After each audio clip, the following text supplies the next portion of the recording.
instead of polarizing, instead of moving from each other, really coming together and understanding that whether it's at the peace table or it's in corporate decision-making, or frankly, in the family, that men and women both contribute in ways that can be tremendously impactful if we bring out the best in both and have a balance between the two. This is SBF Worldviews, and that was Ambassador Melanne Verveer, Executive Director of the Georgetown Institute of Women, Peace, and Security. In this episode, we're pleased to bring you a special dialogue recorded live at the Sasakawa Peace Foundation on the theme of women's political leadership in a changing international peace and security environment. Ambassador Verveer is joined by Dr. Roya Akhavan, Research Fellow at International Christian University, for a wide-ranging conversation highlighting the pivotal moments that reshaped global understanding of women's rights, offering a candid assessment of why those hard-won gains are now under renewed threat, and exploring how leadership norms are evolving to meet the challenges of an increasingly complex world.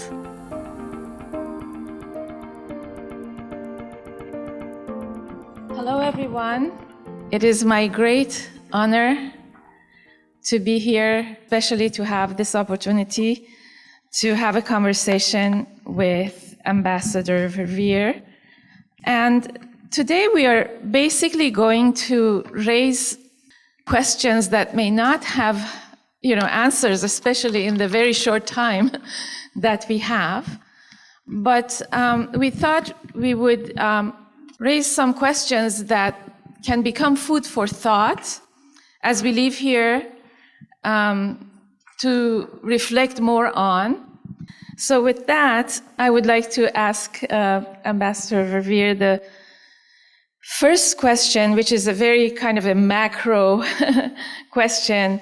Given the positions that you have held at the forefront of advancing gender equality around the world, in your important positions that you have held, you have a unique vantage point for assessing progress in these areas of both WPS and gender equality and women's issues in general. And I would like to ask you, what have been the moments or the actions in your mind that have moved the discourse on gender equality forward? Have there been any paradigm shifts? Have there been any new conversations that, like since the women's liberation movement in the 1970s, that have given us a new vision for advancing gender equality, or have communicated this issue in a way that has been impactful in the discourse on the issue? Well, thank you, Roya, for the question, and it's good to be back here in Japan always, and with the Sasakawa Peace Foundation, and so many of you who've done so much in this space. I think for me, one of those milestone paradigm-shifting moments was the 4th UN World Conference on Women that took place in 1995 in Beijing.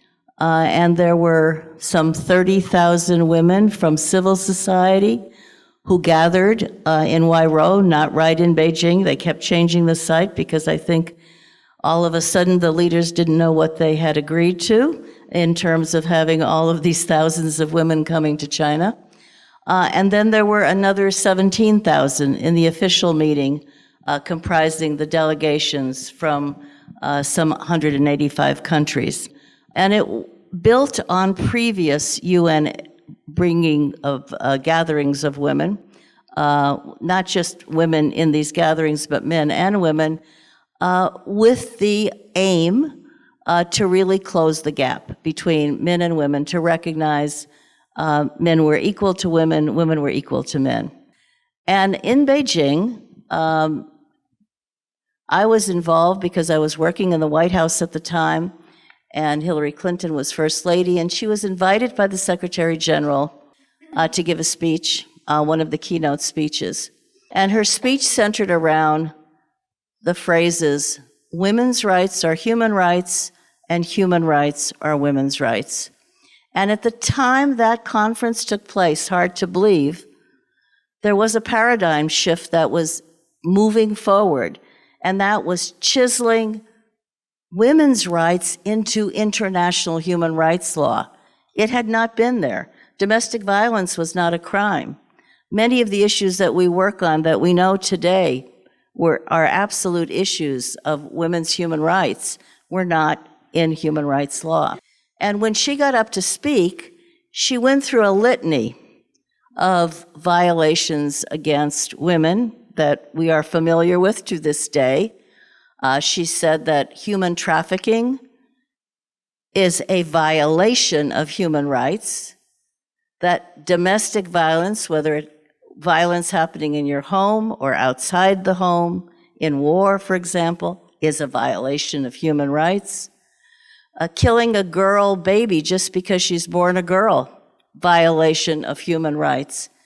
And that was seared into everybody's understandings. This was a conference about women's rights as human rights. And out of that conference came a platform for action. 185 countries signed the platform by consensus. I don't think that would happen today when we're experiencing such a pushback against women's rights. But by consensus, what did they agree to? They agreed, for example, and there were about 12 articles, that women have a right to an education. They have a right to health care, to participate in the economies of their countries, to participate in the politics and decision-making of their countries, to be free from violence, to engage in environmental issues to safeguard the environment. Climate change was not an issue then. It was the environment, but it was preparing the groundwork. To be free from discrimination. And to understand that women need to be protected in times of war and they have a role to play in peace and security. 5 years before the 1325 resolution the Security Council adopted. And this blueprint for action, there were almost 50,000 people just there in Beijing. There were countless more who didn't get to go to Beijing. They were following everything that was happening. And this movement was sparked that created enormous change. It created a paradigm shift, truly. So many bills were passed, laws were adopted to deal with domestic violence, for example, which had been viewed as a private matter, a cultural matter. No, it was a criminal matter, and this was a violation against human rights. In my own government, in our State Department, for example, in the division that worked on human rights, issues like female genital mutilation, for example, not considered a human rights violation. All of a sudden, we were all working on that. And so what these attendees did, whether they were NGOs or whether they were in the government, they went back to their countries and they worked on this agenda. Now, 30 years later, how have we done? There have been extraordinary developments. Girls' education, for example, today, the problems are confined to a small number of places, when back then it was hardly on the agenda of the international community. As I said, laws against domestic violence. Now, problematically, they were adopted, but in some places, not truly enforced or implemented, and that's where work still has to happen today. But there was a huge move forward. Now, if you look at where we still have to go, there's a lot of place for us all to be working. One area, for example, where a whole lot of progress hasn't been made, and you heard about from the first panel, is women's political participation. Look at the state of affairs here in Japan. There is a long road to go, and the World Economic Forum, it's this forum of business people and government people, very high-level people. Many don't know they put out an annual gender gap report to look at the gap between men and women in a given country. And they have identified the areas of progress, but the report demonstrates political participation, the most difficult gap to close.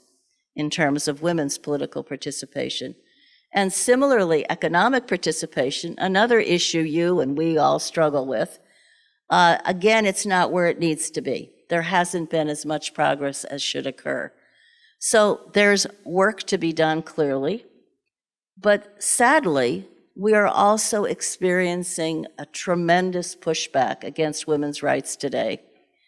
In many authoritarian countries in particular, pushing back on the progress women made, de-ratifying conventions that have been ratified, for example, to deal with gender-based violence. But I think it's happening because we did make so much progress.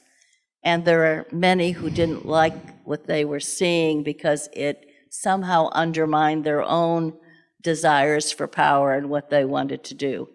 And so while we recognize that, we have a lot of work to do to push back on what's happening, but also to accelerate. It's not enough just to push back. We aren't where we need to be, and so we have to really accelerate where we are. But that was one of those extraordinary moments, I think, in women's history.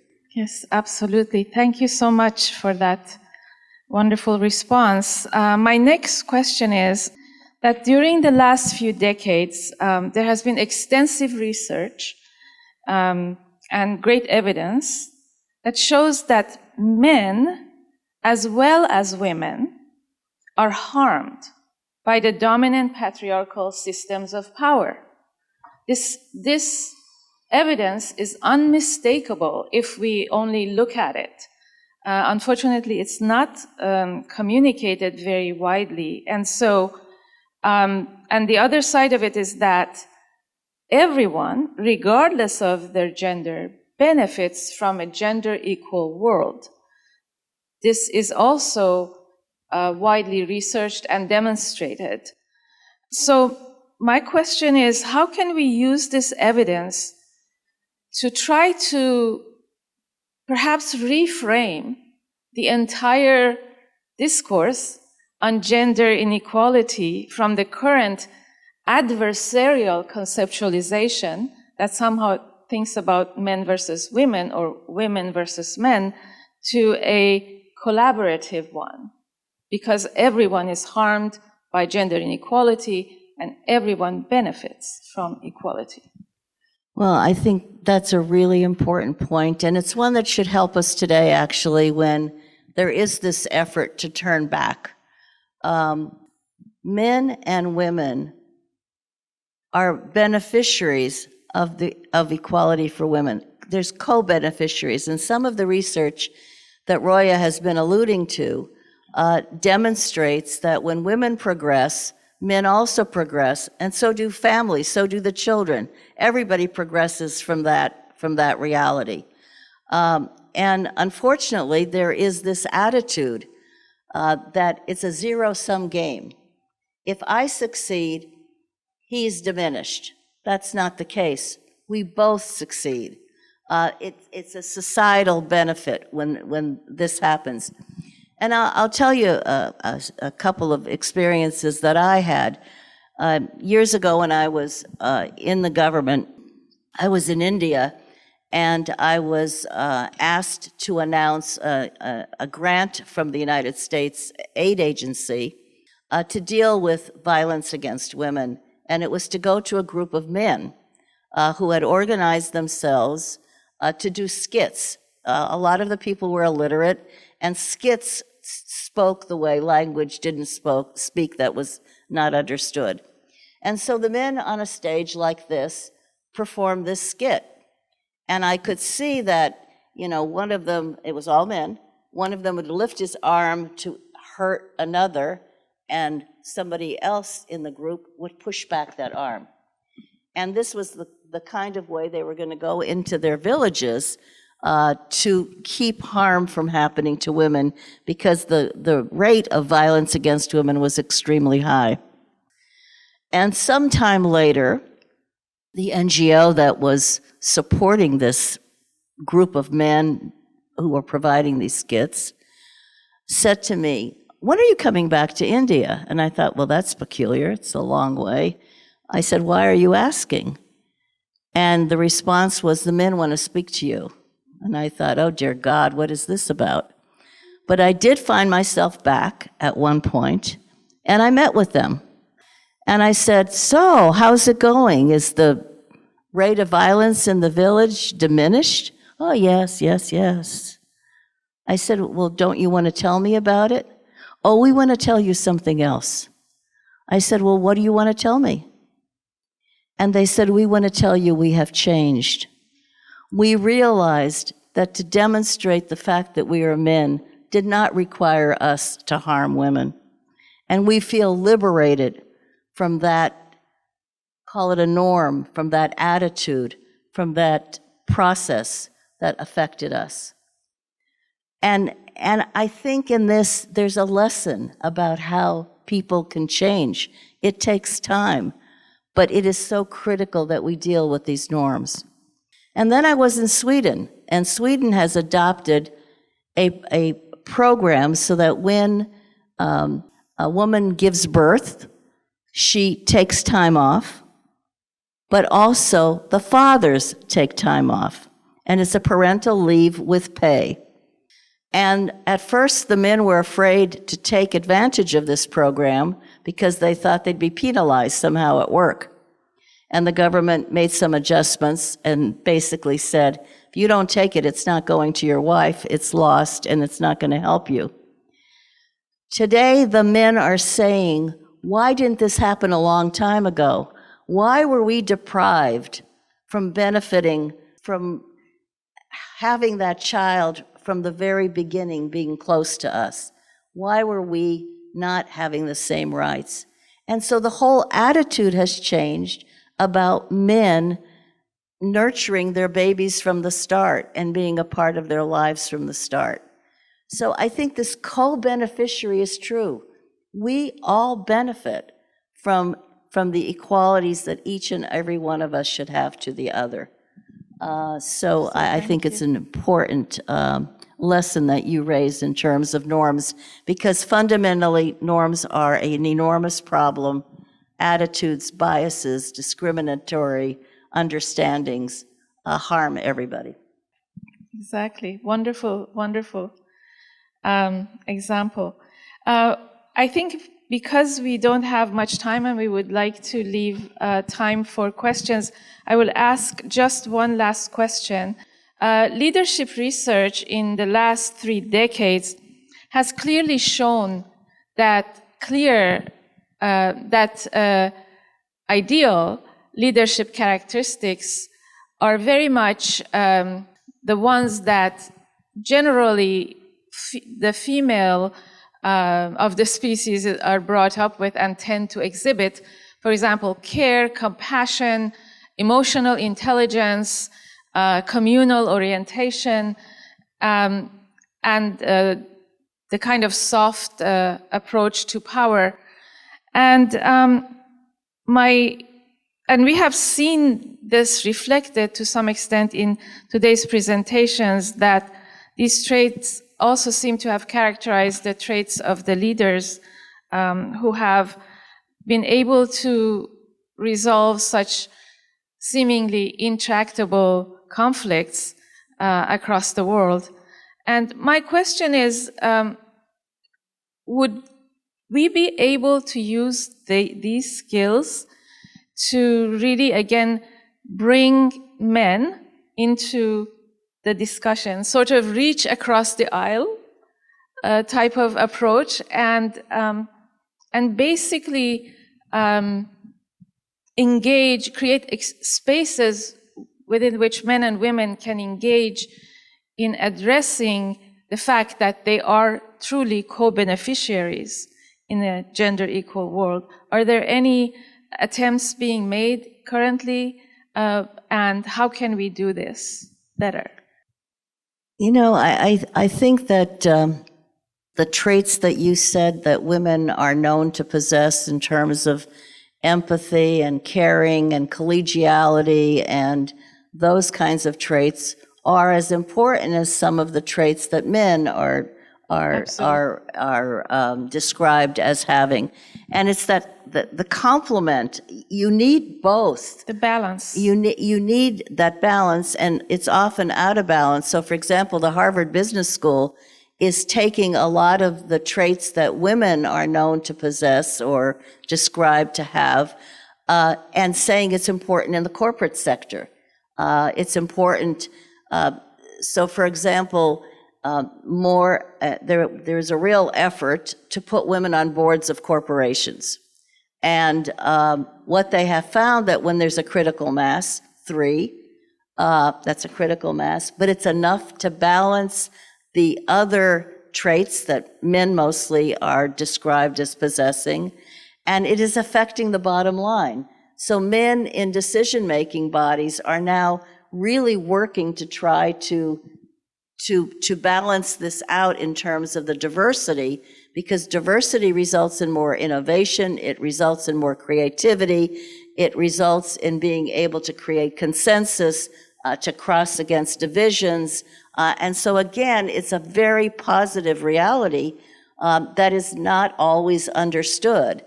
And, you know, I wrote a book with a partner several years ago now called, you know, Understanding your having purpose, tapping your power, and really making a difference. And so many of the stories I put in the book are about men in decision-making positions, mostly in business, not so much in government, but they've made decisions to really diversify their workforce, diversify their decision-making, et cetera. And many of the programs were to help women globally.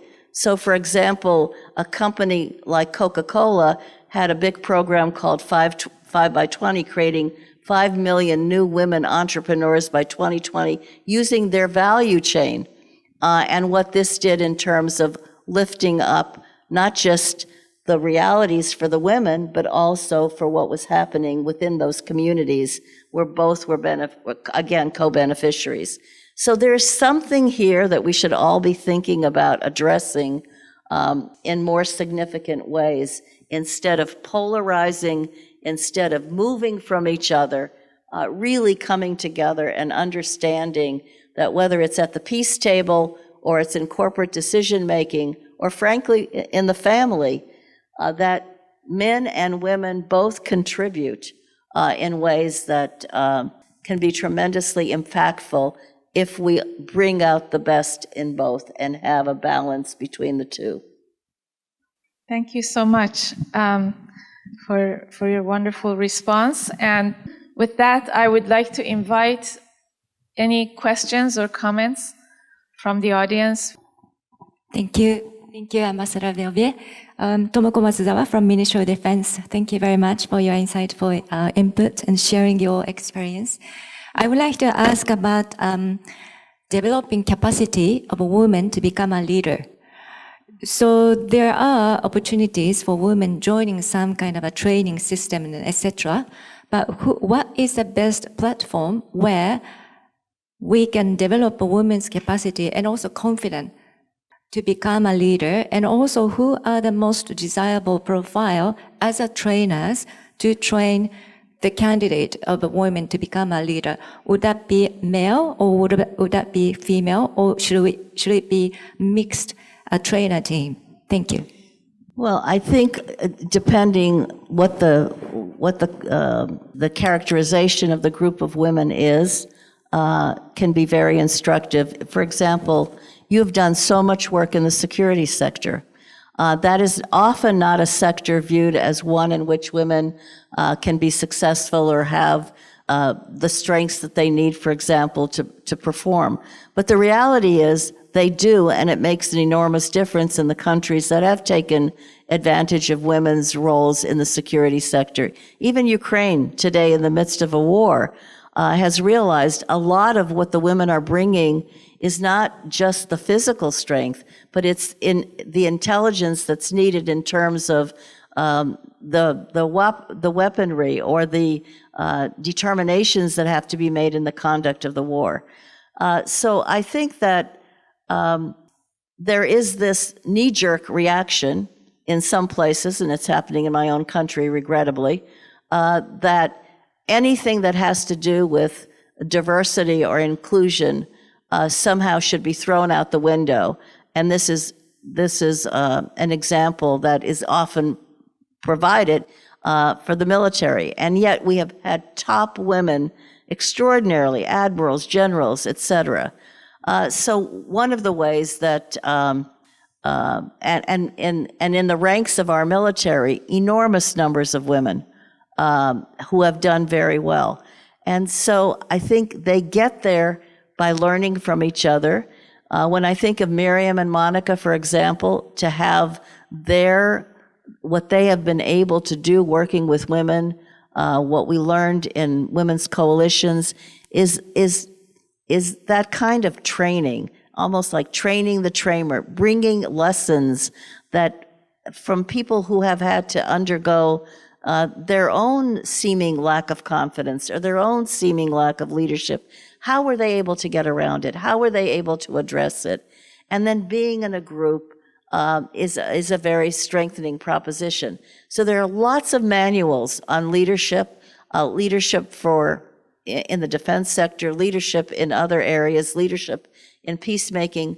But we know that confidence matters, believing in yourself matters, knowing you can make a difference. One of the things I've always tried to do is help everybody understand that each of us has power. We have different kinds of power depending where we sit.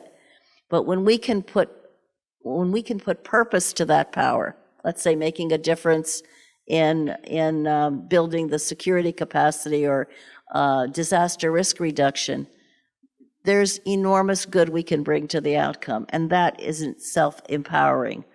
So I don't think there's one way, but there are lots of examples of how to do this well, depending what the group is that you're trying to help. Thank you very much for your talk. And I am an International Christian University senior, and I am interested in kind of radicalization or extremism. And what I have studied in Norway Prio, I learned that these days many people do radicalization on the online, especially people who are isolated, maybe who don't belong to big company or not in the leading position. So I really feel like when people are really living individually and isolated these days, especially in the developed world, I really wonder how we can spread this idea. And I can understand isolated people want to more focus on gaining their more position or more power. So I wonder what kind of message we can deliver through SNS in a more kind of pop or I can say mijika in Japanese language way. So yes, that's my question. So you make a very good point about people in more isolated regions or isolated settings where they don't have the benefit of coming together with others who can support them and enable them to do what they have the capacity to do if they have the right learnings that help them. And I think today, technology, we know that technology can be a plus and a minus. There is a lot of harm that's being transferred through the internet today, particularly harmful in many ways to women because of the way women are being portrayed, and there's an attempt to bring them down, to really get them out of politics. And AI is only going to exacerbate that. But there are a lot of pluses too. And I remember back when it was the simple phone that made the difference, that became the way you could teach people the most basic educational tools or healthcare do's and don'ts, or if you're a simple farmer, where's your market on a given day? You could walk miles and find out there is no market that day, but your phone could tell you. And so even you could do your banking on a phone today in many places. And so the simple phone became a tool for development.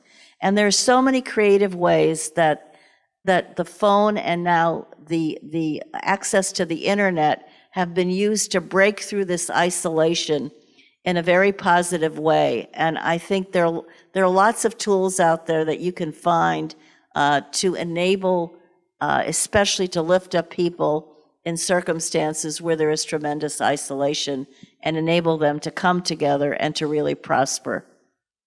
Thank you very much for the questions, wonderful questions, and the very comprehensive and thoughtful answers that we received from Ambassador Verveer. Thank you so much. It's been an honor. Thank you.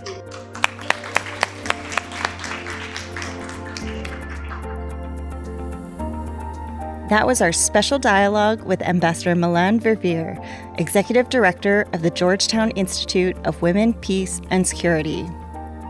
We have lots more in store for future episodes of SPF Worldviews, so stay tuned.